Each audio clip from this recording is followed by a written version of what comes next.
Nerds and geeks, this is it, the legendary Nerd Roundtable.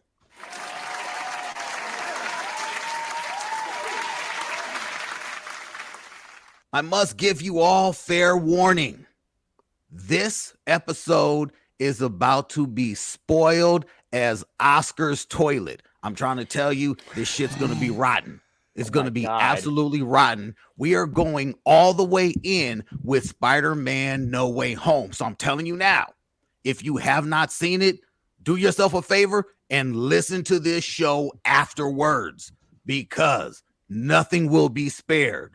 We are unloading the clip. We're leaving bodies on the curb, bloodied up. We are mainlining this shit. The legendary Friday nights of the Nerdo Roundtable are about to go ham. Yours truly, King Nerdificent Twala Sharp in the building. I see Tom is talking Cunningham. What it is, good sir. Hello. Ryan Twitch Master McBain. Thank you. Hello. Anthony from 2 Cubicles Down. Hello, everybody. And Dr. Liz from the Freeway. How you like that new? Oh, shit. Yeah, girl. Get it. Look, okay, enough with the pussyfooting around. Yes. Right now, we are in the presence of greatness. Spider-Man No Way Home is without a doubt one of the greatest superhero films ever made. I'd say one of the best MCU films ever made. We are going to get into why the arguments that you will be having for this film is how good is it? Is it stellar? Is it superb? No, I'm telling you, it's fantastic. These are all the things that you will hear argued about this film. Anyone that you hear telling you that this film is not good, you punch them in their face because they have been talking bad about your mama at the same time. I'm trying to tell you, that's how serious this shit is off the top.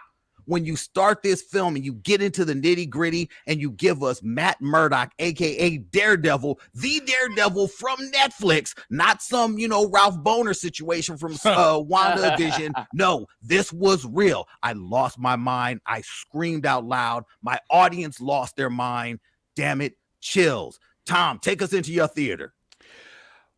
I was able to get only the second row away from the screen. I was able to get my tickets because I wanted an early show because I wanted to be ready. And so I had my youngest Cole with me, and we were dead center, and there was a basement dwelling troglodyte who was actually in my seat. And I had to walk up and 6'2" myself into his self and say, "You in my seat." And so he got up and he rolled over into the seat next to me. So we were dead center. And first of all, I don't know how many minutes of previews y'all had, but it was like 25 minutes of previews. Right? Yeah. Oh, and exactly. I was like, damn.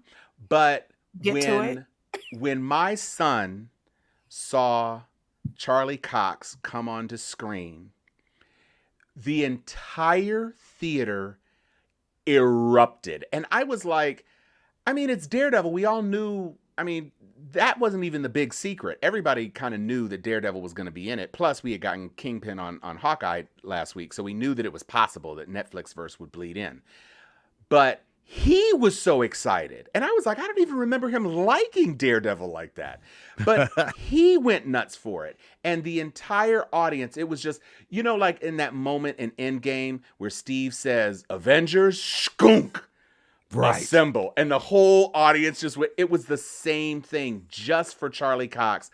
And when he caught the brick, and to your it was just it was tumult. That's the only way I could describe it. That is absolutely what it is. Anthony, how about yourself? What was the reaction like when this film first started in your theater? Theater went ape shit when Charlie Cox appeared. When he caught that brick, Peter's like, "What kind of lawyer are you?" "I'm a really good lawyer." Like, everybody just busted out laughing. Everybody went nuts for that. And we're talking like, what? That was maybe like 7-8 minutes into the film. Right. And it was nonstop. just cheering, screaming, yelling. Anytime anybody made an appearance on screen, the theater lost its shit. And we were packed to the brim. When I got to my theater, they were still cleaning it out from the previous show. So we were all waiting outside just to get in and sit down. Dr. Liz, I know in your theater you said that there were several eruptions a la Mount Vesuvius. What was it like for you? The whole thing was crazy. Like, I mean, I just like all the previews that took place, I was like, okay, can we get to it? And then I'm fine with the previews, but then even that sad little AMC Nicole Kidman, I was like, really, do we really need to do this right now? Like at least it was shorter. We got the short version. I don't know about y'all. They didn't show the full minute and a half. It was just don't care. I want to get to it. And so people were clapping for it. But you know what's interesting? Because I saw it yesterday and everyone was so excited, just like you all were saying, so loud, so into it. And today it was kind of mute. So I was like, oh. So I'm wondering if it's no. I mean, there are some people who clearly this is their first time because they were cheering. But I mean, there's just so many moments. And I know I don't want to go too far ahead, but just consistent pandemonium. Pandemonium. Perfect word for that. McBain, I know as soon as you from your first viewing, you were hitting us with the crack pipe. Like, you know, give me another hit. Like, Yo, what was it like for you? Man, I was telling y'all, inject this movie into my veins. I knew it was gonna be hot because before I even got in the theater, they were like, "Oh, hold on, brother. Let me see your ID and your Vax card." I was like, "Oh, oh, really? We doing that? Okay, all right, no problem. I got you right here." Sat down, and I can't believe in the first 10, 15 minutes, I'm looking at Matt Murdock. Right. The crowd went nuts. I'm sitting right there, and I'm like so annoyed because these teenagers are sitting next to me talking. I'm just like, "Oh, you shut the hell up." And then like when I saw Matt Murdock, I was just like, yes! I think I scared the hell out of a bunch of people next to me. I didn't care. The crowd loved it. And then when I realized this, I was like, didn't Disney say that the reason why these characters weren't in Endgame is because it would confuse like the fans? Apparently they were wrong because everyone knew what they were seeing. And I loved it. It was, and I keep telling people, Daredevil is the first comic book character I ever read about. I was like 10 or 11 years old. It's him and Luke Cage are my two favorites. This meant so much to me. I wanted this. I needed it. Even when he caught the brick and Peter's like, "How'd you do that?" "Oh, I'm a very good lawyer." I laughed, but at the same time, I was like, well, aren't you supposed to make people think that you're blind? That's you're kind of giving away your identity. But I didn't care. Because I got what I wanted. At that point, he's sitting there with these individuals and they're looking at some serious situations. He's like, "Look, I don't give a fuck right now." Really and truly, because he's like, why would you not want to give the fans something to confirm I didn't care. that? Let's unpack that. Let's unpack that for real. Because my take on that is that Matt Murdock knew he was sitting with Spider-Man because everybody knew he was sitting with Spider-Man. And so it wasn't enough where he said, "Oh, by the way, I'm a costume vigilante as well," because we hadn't seen him in the MCU. There would not have been any establishment for him to make a move like that. But at the same time, there's kind of an unwritten rule with super people that if one person knows that the other person is a super person, there's a little bit of a flex sometimes that happens where they kind of tip their hand, but not like in a super overt way. That's fine. You know, so Spidey knew because Spidey had the tingle, and by the time the tingle hit, Matt had already caught the brick. So, which is very comic accurate. They it have is always, very they have comic always accurate. played between who has the stronger sense between Daredevil and Spider-Man. Right. That was kind of like this is for you all who know what we're doing here. Can we talk about the fan stuff? Go ahead, Ryan, because I know you're champing. Look, I'm sorry. Like after that scene happened, I was like, look at my lips. It was succulent. That's all I'm saying. I loved it. That was the only thing I wanted throughout this movie. I don't care it didn't matter to after that scene what they did. I was like, oh yeah, this movie's the It this only movie's went the uphill business. from there. It just kept getting better and better after that That's scene. the thing, though. It kept getting better and better and And better. it never stopped. Yeah, Ryan is not going to be able to stand up during this broadcast. Oh, you ain't lying. Keep me away from Nancy Reagan. Oh, the ghost. Wow, you need an effect for that one. Wow. Okay, so all right. So let's look, go ahead, Tom. let's talk Dun, dun, about dun, dun. all of the fan service that this movie provided, because Ugh. that to me was one of the biggest parts of it. And it went to me in terms of just little sort of details. And so I'm going to take y'all through a couple of things.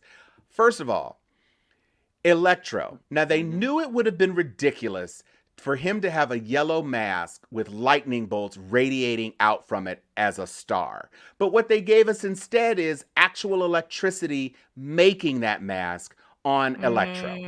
And they gave us a green and yellowish adjacent sort of uniform to say, hey fans, we know that we kind of messed up, or technically Sony messed up by giving you a blue bald Electro. And so what we're giving you is a more comic accurate Electro. Can we Same pause thing- there? Yeah, Pause sure. there.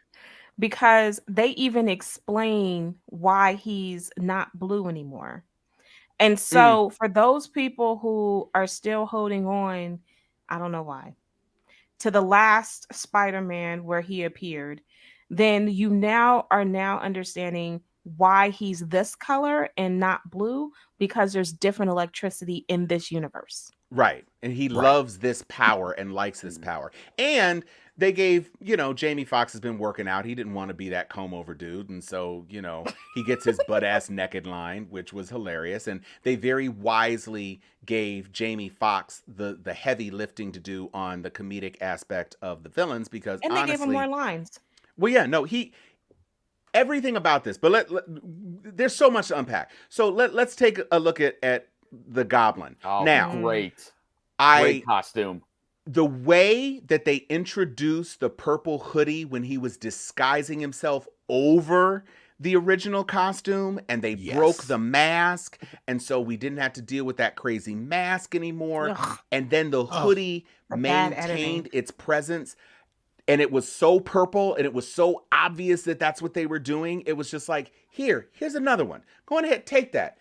We got so much for you. Just take it.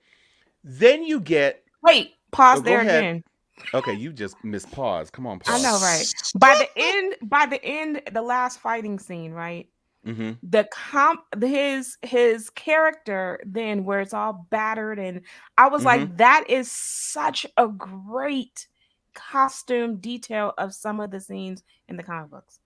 Well, it was, to me, it was very hobgoblinish, sort of. I mean, not demonic, obviously, but the more tattered look. When he was the Green Goblin, it was really kind of like a jester's costume with the scales and all of that. They weren't going to do that. But they did give us, this is a guy who is on the brink of insanity, or actually over the brink of insanity. And he is he needs his tactical weapons, and so they're sharp, and so probably, stuff got tangled up into whatever. It was just a very great way to introduce the classic elements of the comic book, and it's the difference between Feige being in charge and, quite frankly, Amy Pascal et al. Being in charge. It was about servicing the fans, not Nancy Reagan servicing them, but servicing the fans. And one of the things that, I mean, I know we were all waiting for the particular moment.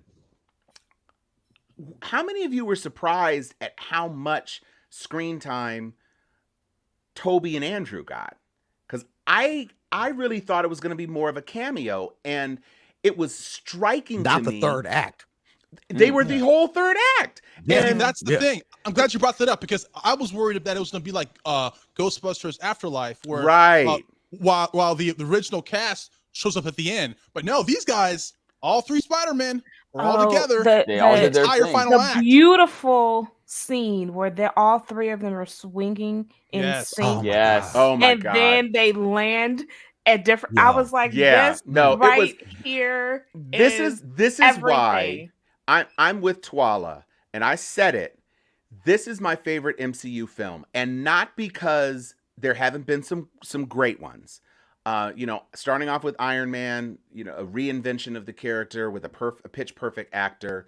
But what this movie did for me, you had a real compelling love story between two people who have obvious chemistry because they're actually dating in real life, and the real pathos of what happens at the end of the movie for them. You had a tragic death that, I mean, we all knew somebody was going to die, but I know my money was on Happy just because Favreau is so bloated at this point. But it makes much sense. The thing is, the killing of Aunt May, it took you back. They reinvented and brought us right back into the Uncle Ben in a way without overstating it, but just like, dude, this is what we're doing to give you the definition of this character without saddling him with the Aunt May. Well, and the thing is that he did have a bit of that sort of interaction just because Tony Stark was kind of like an Uncle Ben-ish sort of character to him because he didn't have a father figure, but it wasn't the same because he didn't know Mr. Stark that long. And the genius of doing the Aunt May thing, in addition to the fact that it gives him a real loss and it escalates stakes for him, which informs his decision to not actually pursue MJ at the end of the movie, but it also gave the three Spideys a moment. Because that moment where he says, "Don't you tell me you know what I'm going through," and it's like, "No, Uncle Ben." Right. Yeah. Gwen. And Gwen. And they changed it from Ben to Gwen for Andrew Garfield, which was a beautiful setup for his MJ save. Every moment of this movie was so well calibrated and calculated to take us on the journey that they were trying to do for us that it was just stunning. It was absolutely amazing in a way that Endgame and Infinity War were a bit overstuffed. I mean, it was great to see the stuff, but I mean, when you got 75 characters on screen and nameless, faceless minions running around, it's not the same as seeing these three guys fight these four guys, and Sam is doing his thing. I mean, Ned is doing his thing, and MJ is doing her thing, and oh my gosh, And There isn't a doubt in my mind that if this movie was released by Disney, all these leaks would not have happened. And my proof is that Disney was able to keep Luke Skywalker a secret for a year and nobody knew. Sony has control and everybody is just like leaking everything. So I love this movie so much. And like all the leaks came true. I'm like, dude, if these leaks didn't happen, I would love the movie so much more. I was like, dude, so much stuff was spoiled. So much good shit for me. I still love the movie. It's so amazing. The spoilers involving like who's going to be in it, but I don't know if anyone watching it could have been prepared for the way that it rolled out. I don't think we've ever seen anything in cinema on this level where you're literally bringing in two previous iterations of Spider-Man that aren't connected at all, and you go through the process of actually pinpointing all the faults in those films, all the things that we disliked about those films, and correcting them in the MCU. You make it make sense. You make the Rhino stupid. You bring in the Tobey Maguire Spider-Man, who is the same Spider-Man from the Spider-Man Spider-Verse films. That is why he was like looking like an old because if you listen to him talking about his MJ, we're like, wait a minute. Sony did say that that's the Tobey Maguire Spider-Man. That's why we got Tobey Maguire looking old. I'm like, yo, the things that they're doing right now, the genius of bringing all these stories in, saying, let's go back through the Sony films and pick the things that we want to correct. Even the fact that they fucking fixed the Venom problem, as far as not the inclusion of the Venom cameo in the end, but the issue that we all have with the Venom film is that what? You have a fucking Venom that doesn't exist without Spider-Man. In this film, they're saying we're going to give you a symbiote and we're going to make him obsessed with Spider-Man. He's going to come to Spider-Man, get attached, get rejected. Fucking that's your next fucking arc as he grows. All the different things and levels that they went through and the fucking emotion That is what drove me the most. I could not believe how emotional this film was. It was a real roller coaster with you get these super, super highs and these tearing, gripping moments. To Liz's point, when Andrew Garfield caught MJ and that look on his face, dude, I lost it. I was like, oh shit, here comes the tears. Here comes the tears. And that's, to Ryan's point, it's all the more impressive given how much set time Toby and Andrew had, because they were legit the last 40 minutes of the whole damn movie. So they were on set for weeks and we knew nothing. We all suspected, we all knew it's multiverse. You're bringing all these other villains in. You got to bring them in. You can't not bring them in. So we knew it was going to happen. But the fact that there was nothing, not one thing that we saw from them on set until the 2 weeks before the damn movie. There were some pictures out there. Yeah, no, but I'm saying but it took 2 weeks. And it took 2 weeks before the premiere for anybody to actually know for sure. And even then, some people were like, "Oh, that could have been Andrew from a set picture." Da da da da. Right.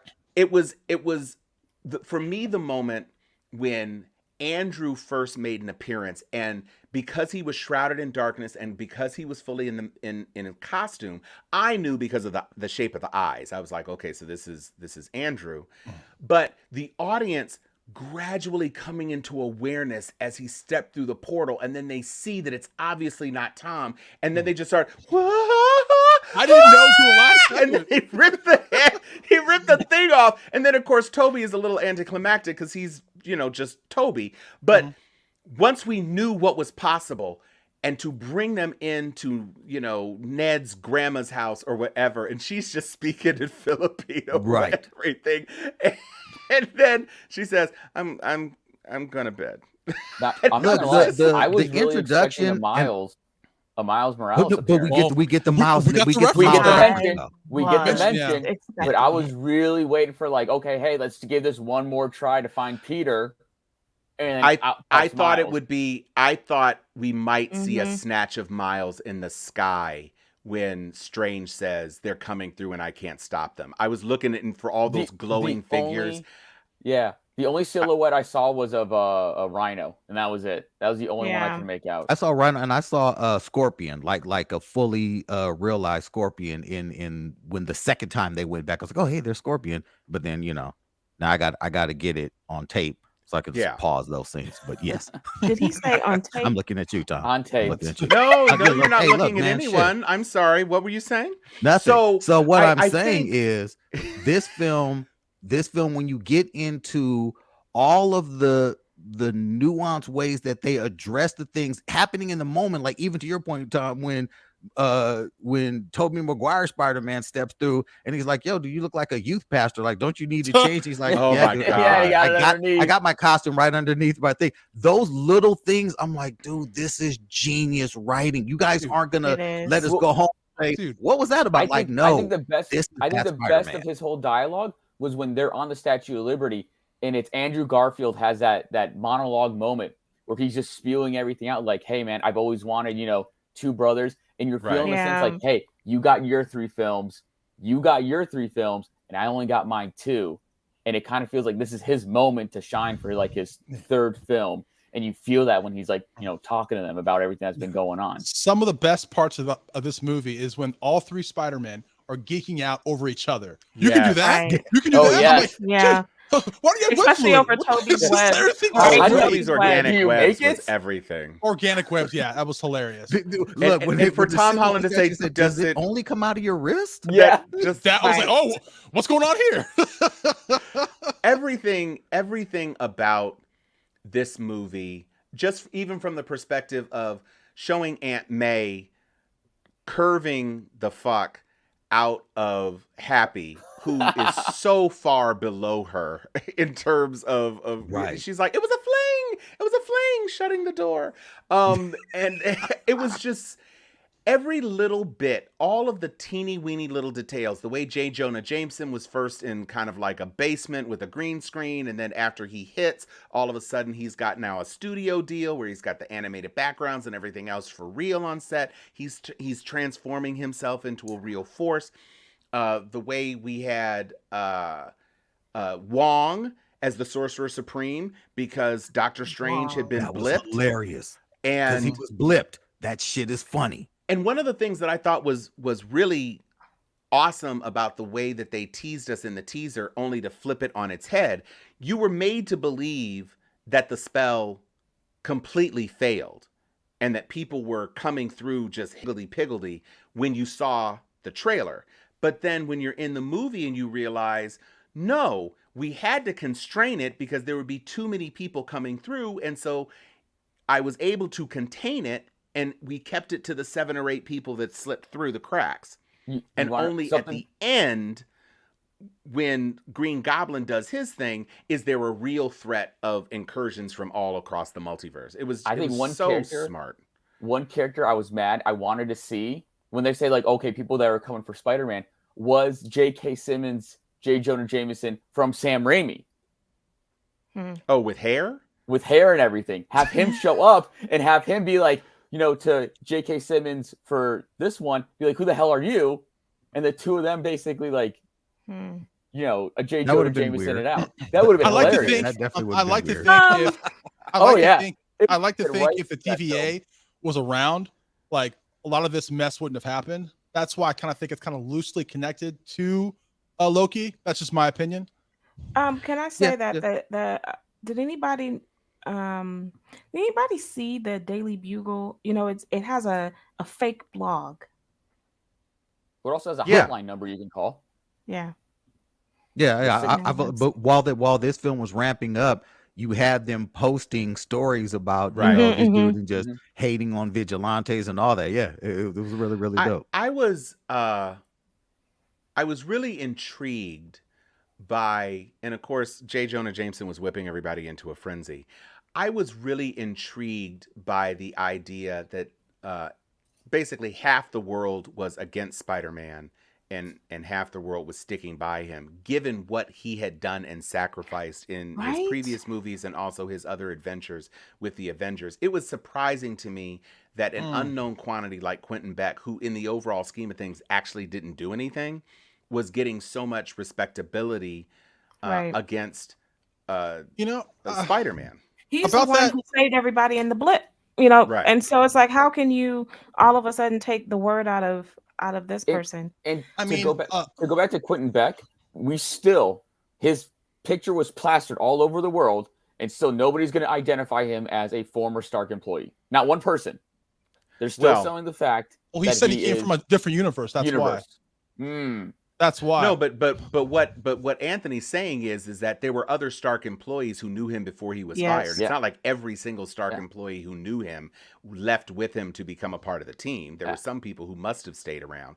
And so, but to answer that too, Anthony, what we didn't know about the multiverse at that point is whether or not there were actual doppelgangers or whether or not everybody was different. We found out in this universe or in this film that probably there are fewer doppelgangers and that there's more individual people. But at the same time, that doesn't make a whole lot of sense if you have a million multiverses and they're all like split decisions and individual things. You probably would have people that tended to look more like each other out of the whole overall mix. But, you know, he wasn't a big part of this except to set the wheels in motion. And quite frankly, Matt Murdock kind of just told us, you don't have to worry about the world chasing you anymore. It's just going to be, you're good. You're good. Okay, but I'm going to say that part of the way that I felt even more about the writing is the Black woman who was from who got MIT, out the the car MIT admissions person. and was like, "What is your problem?" That was kind of silly. But it's realistic. Would you do that if you almost died? Yes, I would. You almost killed me. No, you crazy then. I'd be running. You crazy then? Because I'd be running. I'd be scared shitless. Well, but the threat is over. And she just got saved by Spider-Man. She don't know that for sure. She does know because he took she does know that, and he was Octopus's sitting there arms. tied up. Yeah, he was sitting there You tied make it up. sound like she wrapped understands all the technology. I'd still All be the scared. nanotech. You were raised by a Nanotech. black woman, and she Last time I absolutely checked, yeah. would. She absolutely Look, would go to cuss that and be like, driver "What out. is wrong with you?" Because I'm I not would saying do the same. I'm not saying I wouldn't cuss him out, but I'd be running away while I was doing it. That's all I'm saying. Well, And she back ran to away. She ran it's to not the a airport. it's not a major issue. My point going You back just to spending 45 seconds on it though. well, because you guys wouldn't let me finish talking. But let me digress. No, you Allow me the latitude of completion. Thank you. whatever. Over the half the planet pretty much turning against Spider-Man. I mean, it kind of makes sense because in the world we live in right now, they build us up and then they can't wait for you to fail and they want to bring you back down. So half the people like saying, "Oh, you know what? We don't trust you anymore." Kind of made sense to me. I mean, even that first woman who in the crowd bumped into him was like, he hit me. Yeah, I was Like like, they, "Shut they up, were lady." showing That pissed me how off. they were showing how quickly people will turn, and basically their turning wasn't real. It was Should've all left based them on all- just the hype, people screaming in the crowd when he's going to school, even after he's exonerated. All of that shows you they were showing you that fever pitch that can build when someone like a J. Jonah Jameson hits the scene and has the attention of the naysayers, the haters, and the Mhm. people Should've left them who all even up to that snapped. point, like the Avengers, even though they were heroes, we have seen through Falcon and the Winter Soldier. Winter Soldier was arrested. They were like, "Hey, sorry, we know you saved the world, but you got a warrant. Sorry, Mr. Wilson, we know you saved the world, but we can't give you this loan." It's like they show you like the world adjusts, and there was half the world even then who didn't want the people to come back, who were like, "You know what, fuck it, we don't need you back from the snap." All Thanos the was little right. things that keep building Clearly. within this larger MCU universe, like this film is so complete from beginning to end and taking us through the Spider-Man journey and showing us a future of Spider-Man, which I absolutely love. I do not want to see Spider-Man as an Avenger, as the leader of the team, because that's not the Spider-Man we know. The Spider-Man we know is in the streets fighting superpowered criminals, Stilt Man, Hydro Man, Not Stilt fucking, Man. Hobgoblin, Mysterio, people, criminals who get a hold of either technology or mistakenly powered, and then they wreak havoc. He fights them on the street. He doesn't fight the intergalactic Thanoses of the world. He's usually the one that's like, while you guys are doing that, I'll be in the streets fighting. And the way they left this story off by giving us Spider-Man back is fucking genius. Let's talk about Genius. it, because I can tell you right Mhm. now,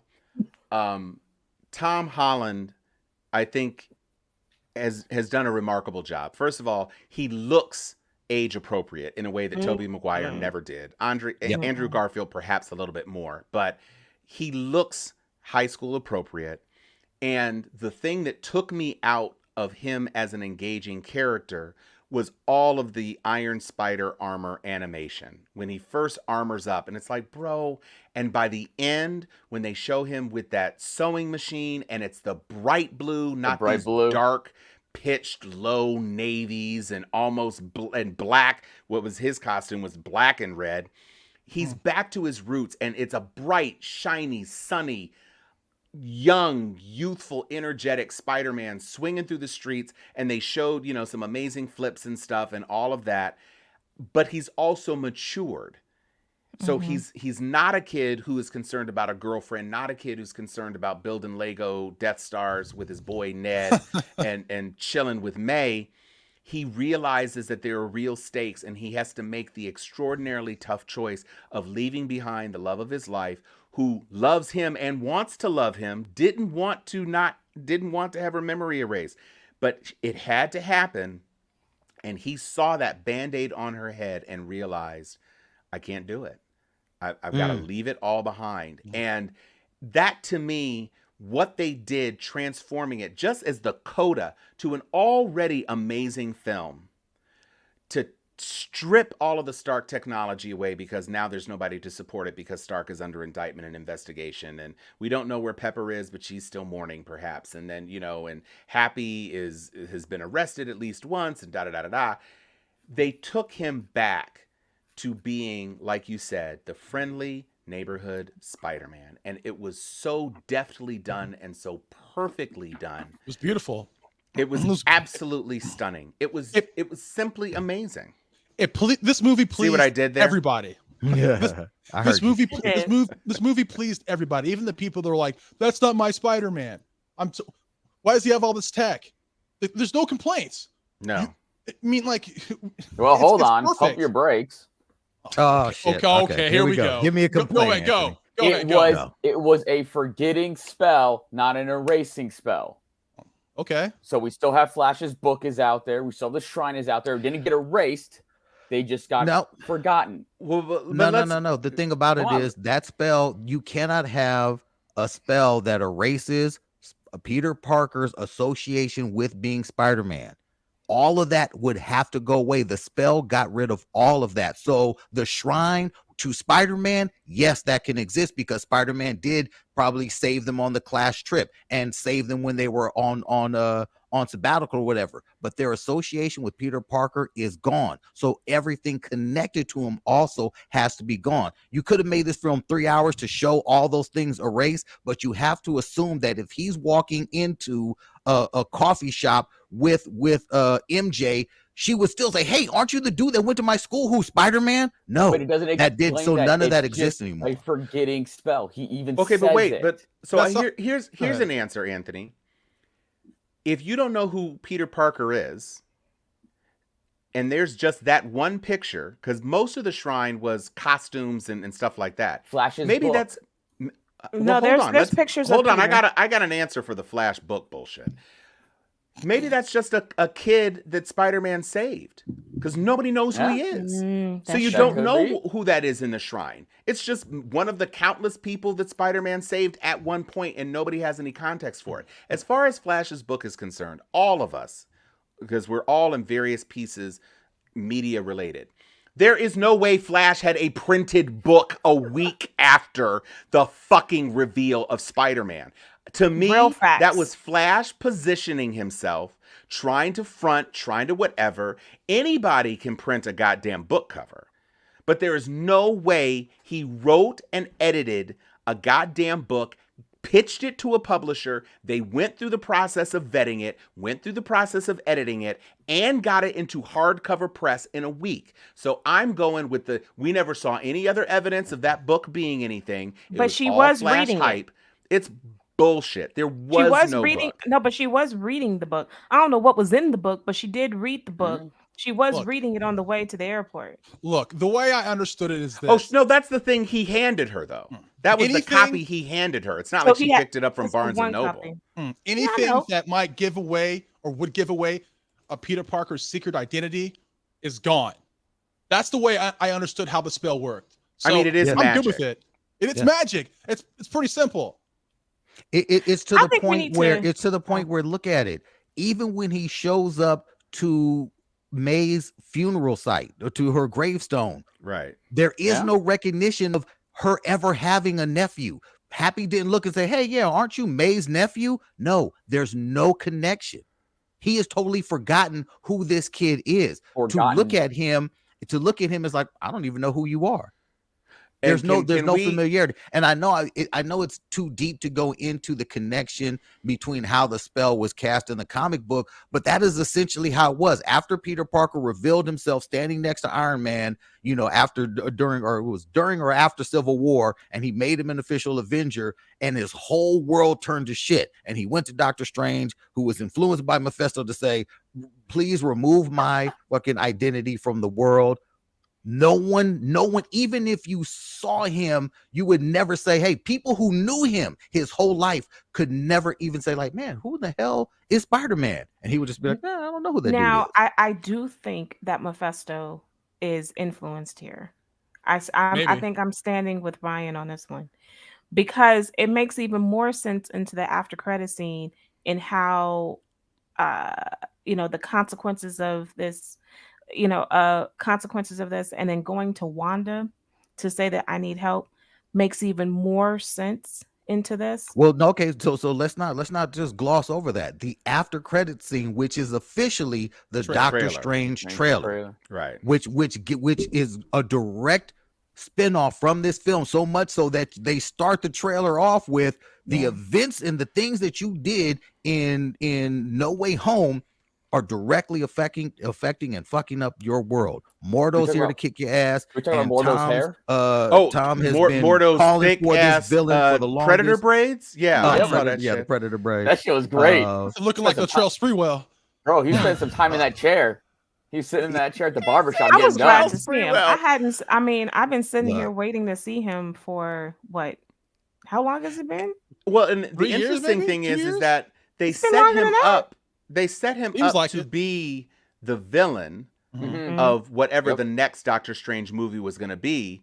But it looks like he's really kind of more so playing the little anti-hero kind of thing that he morphed into at the end of the first movie, as opposed to being the big bad. Because as we saw, in addition to Dark Strange, we also saw Shuma Gorath Right. fully realized, and there's still some suspicions that especially if Mephisto is involved, that there's going to be some influencing of Wanda, because she is a Nexus being, and so you can't have a Nexus being who's mentally unstable not have some sort of negative drama as far as the multiverse. And we teased America Chavez in there, but before we go into the trailer piece, I do want to ask a question. Who paid attention to the fact that there was the final 2 digits in May's passing on the tombstone were obscured by flowers? Yeah, they were missing.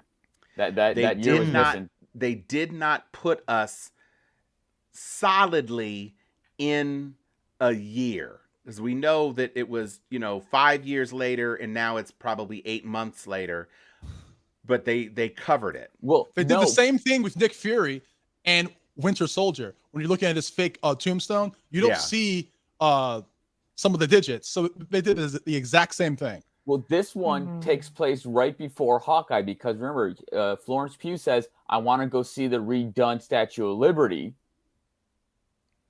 And in this movie, they tear apart the Statue of Liberty. So Hawkeye, at least the series, takes place after this film. That would make sense. But you know what? And Daredevil showing up in this film, because of what Kingpin happened, is in the other Kingpin and being in Hawkeye. It would be. And now they're saying that the Hawkeye producers are saying, because everyone is like, okay, if you've got Kingpin, and now we've seen Matt Murdock, aka Daredevil, in No Way Home, will we see him in that? And their response is, we love the fact that you are asking great questions. They were coy. Just wait till next week. Well, Wouldn't what that about, be something? Make it happen. Wouldn't that be something? what about putting Echo, Daredevil, and Kingpin all in one series? That would be Well, awesome. I think we might see something like that in the Echo series, because Are we segueing a little bit, or are we going to keep No, on? I have one more thing to say though. Ned. Oh. I am really kind of interested to seeing how Ned, because we know how this is kind of how Doctor Strange, in the Doctor Strange movie, how Doctor Strange really becomes into himself, as in the Shroud really begins to choose him. We can argue, does the Shroud choose Ned, or is it that the Shroud just saves Ned? And I find that to be very inconvenient to say that he just saved Ned. No, the thing basically saved him. It saved him because it saved. Yeah, I think there's also a choosing here. But I think Ned that there's is not something going to with be. Ned. No, Ned I is mean- not going to be the next Sorcerer Supreme. Now I he didn't could say be an that. acolyte. no, Ned is not going to be the next Sorcerer Supreme. Did I say Stop that? it. Did I say that? when Did I assume that? I am not assuming any of that. You said the cloak. I'm just You saying said the cloak of that levitation that there's chose something him. here. I'm saying that there's something that Ned is not just going to be the best friend who has no powers in the Hold champ. on. No, there is no best friend anymore. So that's clearly just not going to chose him happen. because he was mystically sensitive. His family When I- has magic. Yeah, apparently. When I say that the cloak saved him, I meant to say that it saved him because he has some type of magical talent. They kind of explained that in the first Doctor Strange movie. Yes, Right. they explained it in the first Doctor Strange movie that these certain special artifacts will sometimes choose you because they're fickle. Right. So I kind of agree with Liz here, but no, he's not going to be Sorcerer Supreme or anything. But he has magical talent. The Force is strong with him. Well, I don't even. Very He strong. couldn't even close a damn portal once he opened it. I don't know how Well, that's strong he because is. he's not been trained. He just woke up and discovered, Yes. oh my gosh, Okay. I can He's not a do Mary something. Sue like Ray from The Last Jedi. Oh Jesus, we're not going to do that. Yeah. Okay, so Look, I'll say this: if he knew how to completely control it all, then I think we would have a problem, because it's not like he ever received any training, any conversation. He just put the rings on his finger and is like, I want to But see Peter he Parker. didn't You know what? only. But let's could be show up clear. in an end credit for Doctor Strange and the Multiverse of Madness. He could be in an end credit scene where he's in Carmitage, Right. training under Wong. I don't think anything that they do in the MCU is without some Sort of reason, meaning, something they can sure. go Yeah. back. The Peter Parker's GED in the end of this film, his study guide, it's like, look, dude, I don't have my high school diploma. How am I going to go forward now? I'm too young to have a work history. I got to get some type of job. I have to have some type of something. Yo, fucking, I'm going to get this. I'm going to get a he needs job. to be a They're setting up reporter, this right? Daily Can we get him Bugle as a job reporter? perfectly. Well, first No, of he all, was a photographer. No, Well, you know what I nobody believes that Peter Parker needs a study guide to pass a GED. He's a No. freaking scientific genius. So that's Yeah, it bullshit. really didn't make any But sense. no, it made sense You because just- they you just needed the read- plot. read it. They needed the plot shorthand to say he's not going back to high school. He's not Yeah. going to college. That's what that was. It was nothing about him actually needing it as Okay, much as it was. but We've got to say it without saying it. But let's not put too much Mr. Fantastic onto this Peter Parker, because this is a Peter Parker who was, because he was dealing with all of his Spider-Man ish in Homecoming. This is a kid who was struggling in school. This is a kid who wasn't just an automatic genius. Throughout the history of Spider-Man, everyone wondered, why is this fucking kid living in a damn apartment, struggling, trying to support Mary Jane, when they're like, yo, dude, you've got all this genius. You invented this fucking web fluid. You obviously have some type of genius, but they also showed in this film that he is flawed by his youth, and he is flawed by the fact that he is sometimes so smart, he's actually dumb. Simple shit he doesn't get. Simple shit that you would have to look at your kid like, yo, dude, like if I asked you to go look for something and you come back and you didn't open up a single drawer, damn it, dude, and you know your kids are smart, but you got to look at them like, dude, what the hell is wrong with you, man? Exactly. All I the will time. say before, because I don't want to lose sight of this, because I think it is important. It deals with something that they did with the writing that I thought was especially important. You had 5.5, if you want to include the Venom blob. You had 5 villains in this movie. You had 4 actually superpowered protagonists. And instead of it turning into a mess, you said Lizard and Sandman are all CGI, so we don't care about them. And you focused on an arc, a real arc for Doc Ock, because up to that point, Spider-Man 2 was by far the best Spider-Man film. Thank you, Tom. It was almost a perfect film. I didn't like some of the BS that they did with him with the organic web fluid, and I understand the tracking with the comic books. I get it. But still, that piece of it didn't quite work for me. But everything else, Alfred Molina was absolutely amazing in the role. And what they did, just that moment when he puts that chip on his neck and his face softens and he says, "It's so quiet." I almost forgot how it could be so quiet. And then he transforms into a force for good and is able to flip the script on Electro at the end. And so what you really had was Doc Ock, Electro as a worthy distraction, because we needed some focus away from Goblin while Goblin was doing his thing. And then you have Willem Dafoe, who, aside from possibly being a vampire since he looks completely unchanged, but was at top of his form when he came at the end and said, when Peter says he wants to kill him, and he's like, okay, let's fucking go. And he pulls those lips off his teeth into that sneer, and he was just ruthless and talking shit about how, you killed her. I may have done but you brought her there, and da-da-da-da-da. He was absolutely amazing. And to have Yes. Doc Ock suffer the severing of his limb and screaming and everything else, and still managing to save Electro after everything that was done in order to give them a second chance at life. Everything about this was so incredibly well done, and it could have gone a completely different way. Can any of you imagine? It could have gone the way of Spider-Man 3. Exactly. Oh, Jesus Christ. Can you I like imagine the way that they just threw away the whole Venom The from whole Spider-Man Venom. 3 line. They just like, oh yeah, I dealt with a symbiote too. when if Sony had the rights to do this story?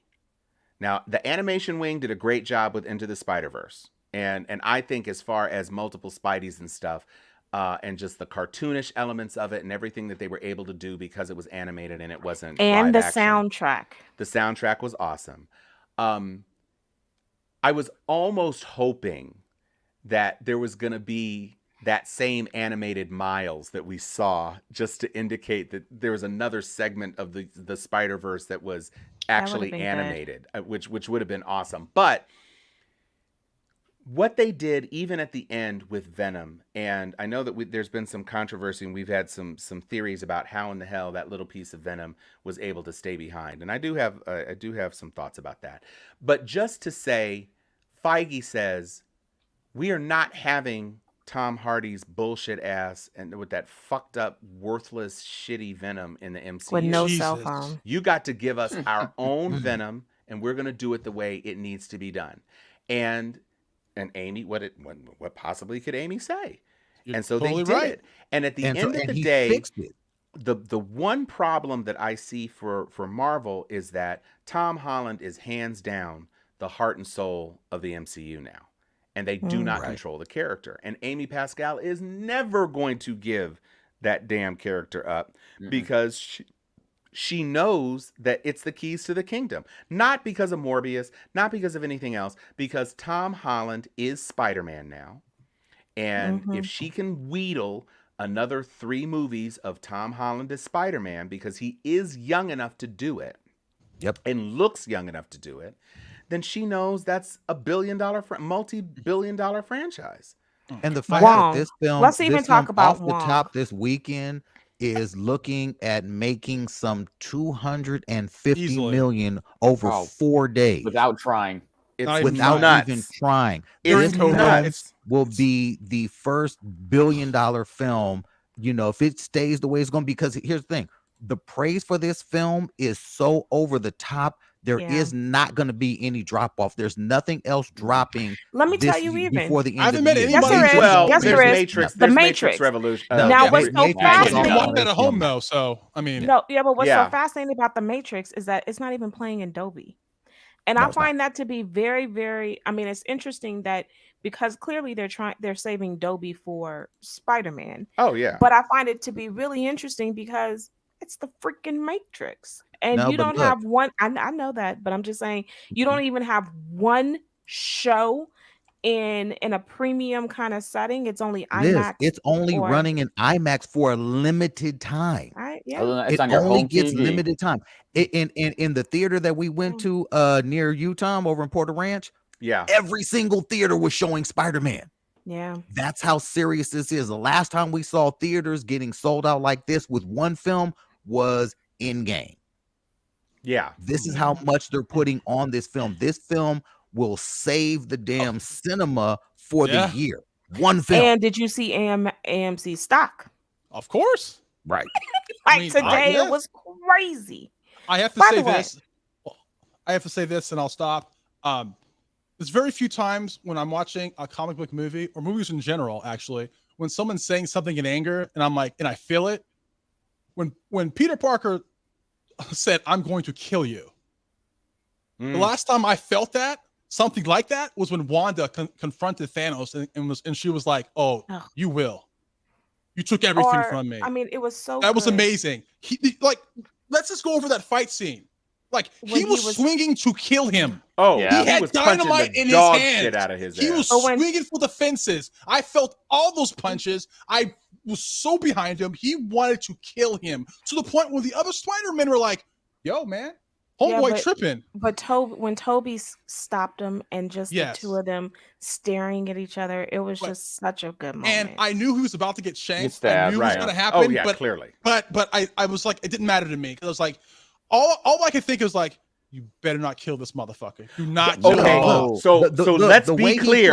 Let's be clear. Which is very I said Aunt May was enough, bro. Don't fucking kill Toby. Not that you're gonna use Toby again. Don't kill him off. But don't fucking kill Toby. I would have walked to the theater. Like, you know what? I'm out. Nah. But let's parallel. But we also could parallel this to Falcon and the Winter Soldier. Granted, it didn't have all the people all around, to see him actually kill, just like as in Winter Soldier. That one, yeah. There wasn't a huge audience, but what would it have done for the soul?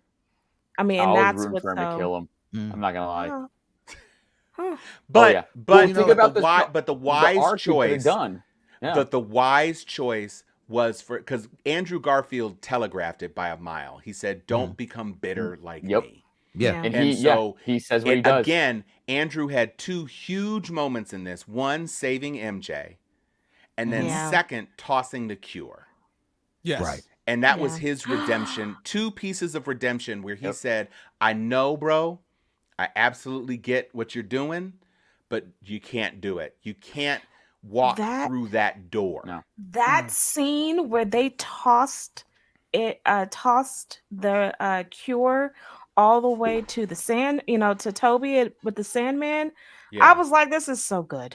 There were so many hints to what was going on. That was so good. Yeah. Because when they're making all the cures, Tobey Maguire's like, look, that's what we do. We save people. So because Tom Holland didn't want to save what's his name? He didn't want to save him at all. Green Goblin. He didn't want to save him. And Tobey Maguire's like, hold on a second. We're saving everybody. That's what we do, right?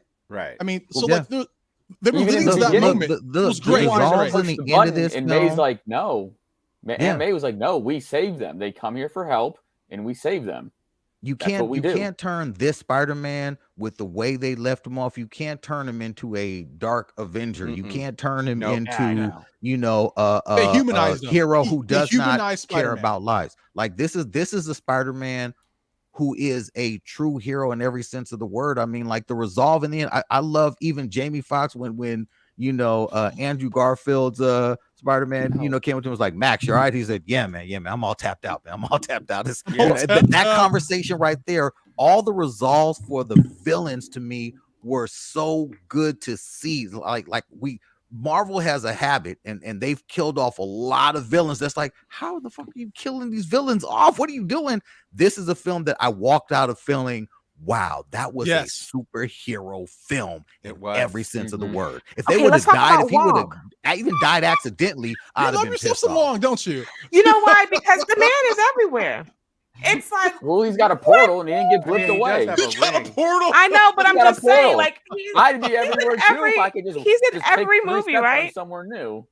He should have showed up at Wanda. If you're gonna be in every single thing, it's so funny to me. Doctor Strange should have showed up in Wanda, but Mephisto should have too. Mephisto. Oh, damn. And the Iron Fist. All right, real quick before we get out of here, I don't want us to gloss over the greatness that was Hawkeye as well. Yes. Hawkeye should not be slept on. The Hawkeye series, this last episode 5, was stellar from beginning to end. They started off when they brought you further into the blip, further into the experience of the blip with Yelena, Black Widow, and how you see how quickly life changed, how like within a matter of seconds she's washing her face and the whole damn scene changed. I was like, oh shit, we've never seen it from that perspective of the blip. That was just the writing. I was saying it in the group chat. I was like, oh shit. So it was a great tee up as the penultimate episode of the Hawkeye series. It was a great tee up because we got everything that we really needed. We got absolute visual confirmation of D'Onofrio as Kingpin.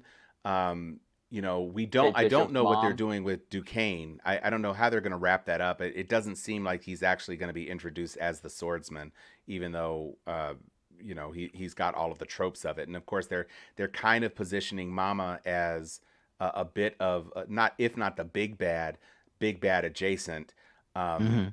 And then my challenge is that it's hard for me to understand how Clint survives this. It seems pretty think he clear to me did. that He's he's got to be dying. killed. Yep. If you've got Yeah. Echo and Yelena after his ass, You like kill him on Christmas?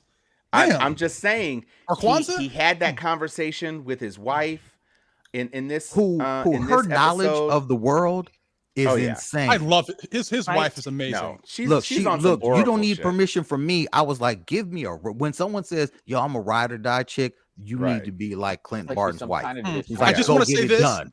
I just want to say this. I was kind of like curious of like who the mother was. I was like, you know what? She might be more involved with this. When she brought up Nat's death to Clint, like kind of like, well, you couldn't save your best friend. I was like, yo, who the fuck are you? Well, apparently she's in cahoots Well, with Val. that first scene, it makes sense because if you go back to the very first episode and her little secret talks, it seems that there was something going on.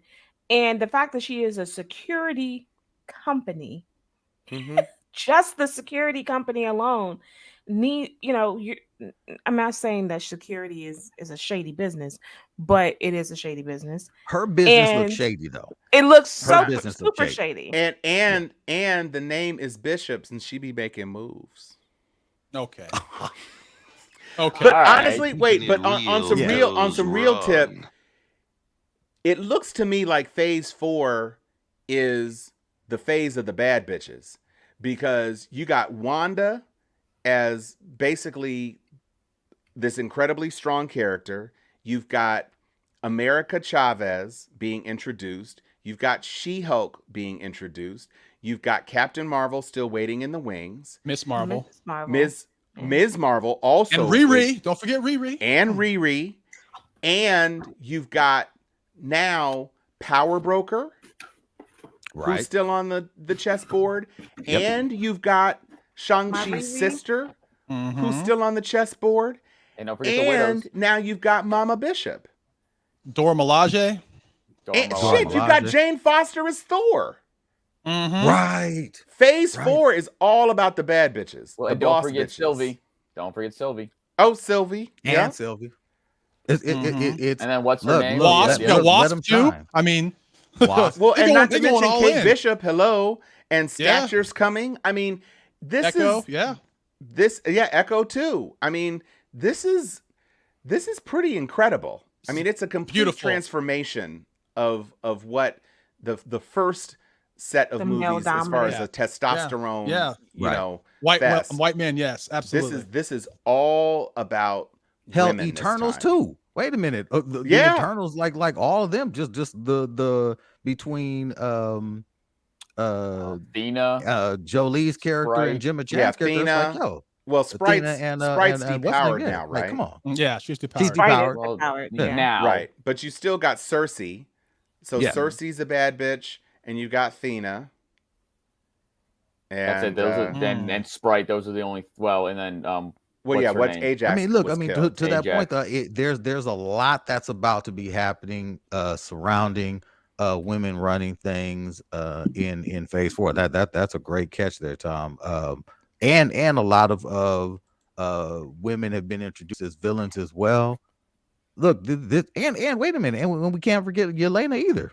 You know? Oh yeah. Oh yeah. Yeah, look, it's very, very serious. I cannot wait to see how they close out Hawkeye.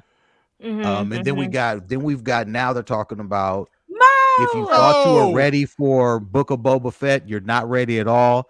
Oh man, look,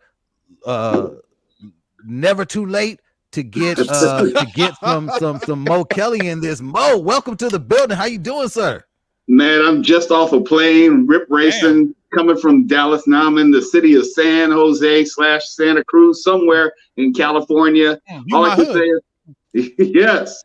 And they know about you, Ryan. They say, don't let her ever come back. Never try and cash a check from this man. Hey Mo, look, we have had an hour plus of our say. I want to totally get out of the way and let you have the floor. Please break down your No Way Home experience. Well, as they say in the black church, I won't be long now. Lies. No, people may not know this, but I'm not a comic book aficionado, and I tell you guys this all the time. But one character I have an affinity for is Spider-Man. A character that I follow all of my life, dating back to the 1960s cartoon. So everything regarding Spider-Man is compared against that. That is my litmus test. And long story short, this movie was that. I think it had the spirit of the 1960s cartoon. I think it had the playful innocence of all the Spider-Man at its best. I love this movie in ways that it's really hard to explain, if only because it had the best elements of the previous two franchises of Spider-Man and brought that in successfully into this MCU universe. You think about the Tobey Maguire Spider-Man, it wasn't all bad. It was the last movie which was bad. And so Andrew Garfield wasn't all bad. They brought some good elements of that. And I thought that they gelled well together. Just because you can bring all these cameos, it doesn't mean that the movie itself is going to be good.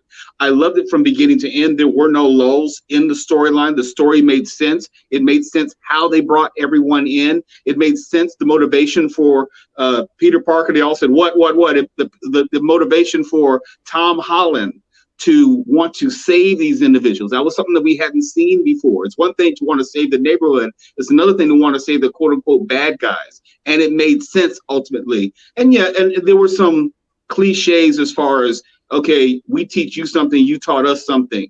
I like the character arc of Doc Ock. We got to see him return to what he was originally. So there were a number of things, and I was getting misty-eyed up in there. The turns of Gwen Stacy and also the death of Uncle Ben and how that was used to help bring Tom Holland's Spider-Man, make him more mature. I like the dark turn of the movie overall and how Tom Holland was ready to kill a motherfucker. Let's be honest. He was going to murk that fool. And I think that shows not only growth in the character, but growth in the story and storytelling, that Marvel said, no, we can do dark. It's like, don't get it twisted. We can do dark. It's just that they haven't done it, or they've been saving it. And man, I can't wait to see this movie 3-4 times. Yes. Especially give me a reason to be dark. Yes. Yeah. In closing, where do you think this puts us within the future of the MCU? Because I've heard a lot of chatter, seen a lot of buzz out there saying that this is it. The MCU has peaked. There's no way you can top this film. We know we've got Wakanda Forever. We've got Multiverse of Madness. We've got a slew. Blade is coming. Let's not sleep on Blade. Guardians 2, Thor: Love and Thunder. Are on the immediate slate. The Fantastic Four, they're keeping the logo out there. Can they keep this going? This, for me, this film, again, you get to this point and it's a solo film by all. To me, this is something I would have expected from the next big major conglomerate film. But you put you put the action, you put the acting, you put the writing, the emotion, the heart, the soul, every single thing that's supposed to be in a movie, and you hit it with Spider-Man. But he's not going to be your new lead if he's going back to the streets. How do you go up from here?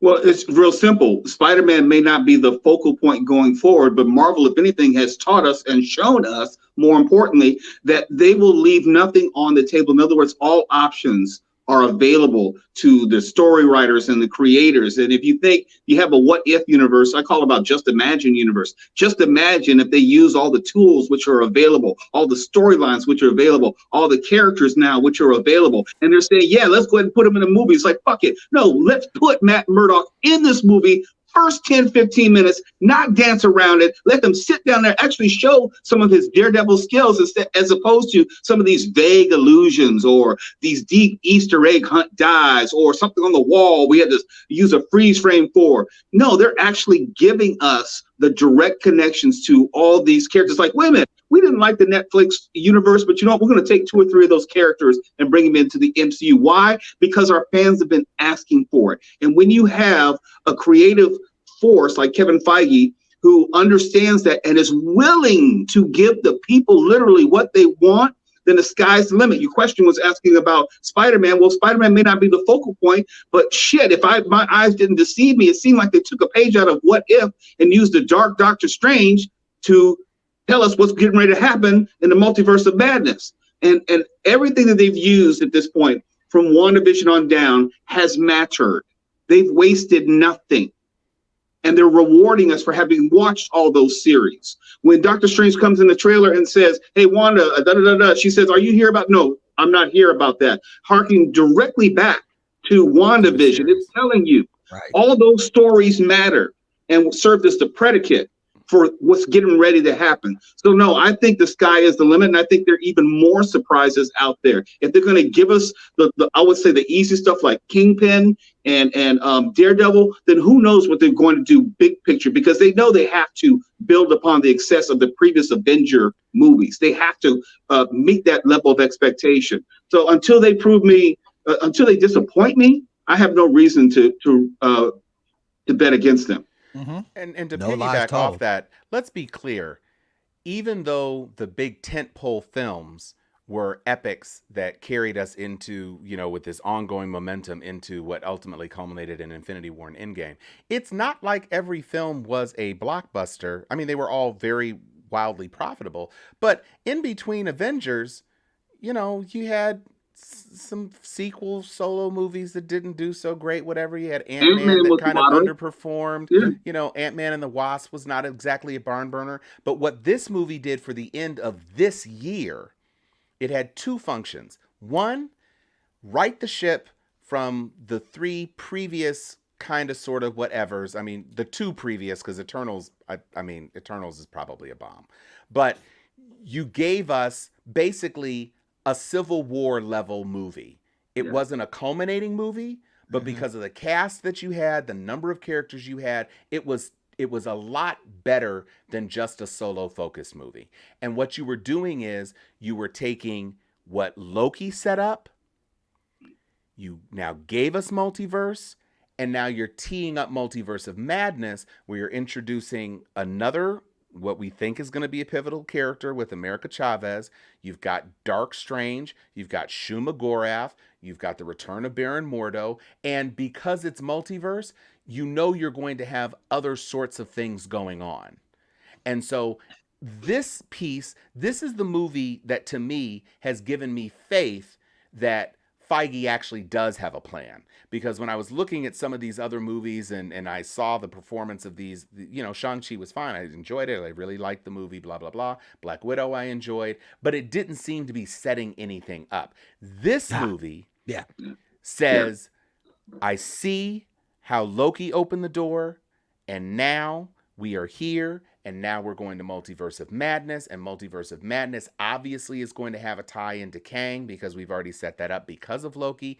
And so when we get the payoff on Quantumania, then we're going to see the culmination. And in between, we've got all these new series, which I think, Mo, you made a very good point of, is that before in the multiverse, because the Netflix was different and Marvel Agents of S.H.I.E.L.D. was different and non-Feige, we didn't really have anything to air out and give life to the multitude of characters that it is possible for Marvel to explore. They've got 12 damn series at this point. Everybody from Moon Knight, who is a relatively minor character, to She-Hulk, which is mostly a comic character, to Echo, who is, I am now Groot love the actor. Next year too. But Ms. Marvel, who is a low tier character, you are breathing out and fully seeing a second season of Loki, and now we've got the Captain America movie with Sam Wilson. They are really in a very smart way laying out the interconnectivity so that fans have an onboarding opportunity, that they can get their weekly fix before they transition into the next thing, and then it's going to drive you into the movies, and in a way that the CW series have never tied into the DCE blue. CW. You've got the real interconnectivity and the real interconnectedness that does harken back to the comic books. And if you're not a comic book fan, Mo, this is all comic book right now. Mm-hmm. Everything that they're setting up, the fact that you're getting an Ironheart series, really? Moon Girl and Devil Dinosaur? Really? Right. Injected Right. all into my veins. I mean, it's Right just, in. this movie has it's Armor reset War the- series. I Right. forgot about Armor Wars and Secret Secret Invasion. Invasion. Are you fucking kidding me? Oh my god. I said it's 12 Yeah. goddamn series, bro. Yes. This Yes. one movie has wiped away Eternals. There is no Eternals anymore. I don't care. Okay, fair I enough. don't Was care. that a forgetting spell or an erasing spell? Yeah, it was a forracing spell Yeah, that was, and a getting spell. All right, It- I'm good. Good night, everybody. It's taken all of the worst parts of these last three things. It has wiped the slate clean with the pandemic, and it has so wonderfully teed up what is now, I thought this was going to be the culmination, but Multiverse of Madness just all of a sudden shot right the fuck Yep. back up there. Yep. So Yeah. if you thought that it couldn't get any better, I'm on the opposite end of the equation from you, Twala. I'm saying that Multiverse of Madness is going to be the payoff. crazy. They've That already is- filmed more Oh no, scenes, no. Look. by the way. Look, They make filmed more scenes mine than, Marvel all they day. did? You can really never say nothing bad to me about a Marvel film. Even Shang-Chi, which I had a lot of problems with, I still love that shit more than anything else. I My have a question is complaint. just like, I just always look at all of the naysayers who, for me, I'm like, man, you guys must not be fans of this shit. The way you're just ready to bail on every little thing, and I'm just like what is it about? What more does Marvel have to do? What? And I'm like, if you're not on board all the way after this film, well then fuck it, we're just not friends. Fuck it. You can't please everybody. We You can't never please meant to everybody. be friends, right? Okay, but I am sad that usually when they start putting the movies on the streaming service, they usually have the extra scenes. There are no extra scenes, and me personally, for Shang-Chi, I would have loved an extra scene with with the bus scene, like so that we can see the guy who's doing the recording. We could actually see his recording. We'll probably get that eventually in some special edition I mean, Blu-ray. that would be cute. That would be a cool. Now I know Tom is not a fan, but they have already announced that the Eternals that is coming to Disney Plus is the extended cut of Eternals that has the extra scenes. So Great. that's it. I like that. So the Snyder Drink it in, cut, Tom. The Snyder Drink cut it in. of the Snyder cut of Eternals, that's what's coming to Disney Well, Plus. clearly Yeah. they think that it's not that good. The first one wasn't that good. If they have to do that for that It's film. just look, But they and, didn't and they do are, it that and for much they are Shang-Chi. right. It's that much They more did- film. You can only do that at home. You can't Yeah. have 3 hours of Eternals. No, you can't. I get it. Okay, look, barely fuck could it. make it All through right, the look. time that they gave us. Look, damn it. It has been an absolute stone groove. But we definitely gotta fucking get out of here. One more thing. Oh. You I know did see it that in Crow. 3D. You know that Crow is not a Marvel property, right? That's an independent I saw it in publisher. 3D, and I thought that 3D Far Away From Home was better than No Way Home. But I still think that it's worth seeing it in 3D. I gotta disagree. I saw it in 3D last night, and I hated myself for Really? doing it because I don't think that this film was shot for 3D. That's what my older opposed son to Far said. From Home. Yeah, I gave my elder son, my 7:00 ticket. Luckily, his name is also Thomas Cunningham. So sorry, A-list. Ha ha. And he was like, he doesn't like 3D. He doesn't like wearing the glasses. And he was like, I didn't really see anything. Like I said, well, did the tentacles kind of jump out of the screen at you? And he was like, nah. There were a few moments, but it's not 3D, overwhelming. I mean, it was a few moments, but it wasn't like Far Away From Home where it was over the top, particularly looks better in 3D. Even Shang-Chi is better in 3D. But I think it's worth. I found it to be worth seeing a few moments. I'll be seeing it a few times in IMAX, maybe a couple in Dolby. I'm taking my mama. I'm taking my mama. It's definitely better than 3D though. Yeah, I would say that's probably. And I want to see it in Prime, and I might want to see it in IMAX. But there it is. Okay. Boom. There it is. All right, Anthony. You already know, brother. Take us out, good sir. Good news, everybody. Big Bang. I'm quite the scientist myself. When he said that, When he said that line, Peter lost it. Yeah. Cunningham. Where is my Spidey suit? Dr. Liz. Got to be careful where you fall.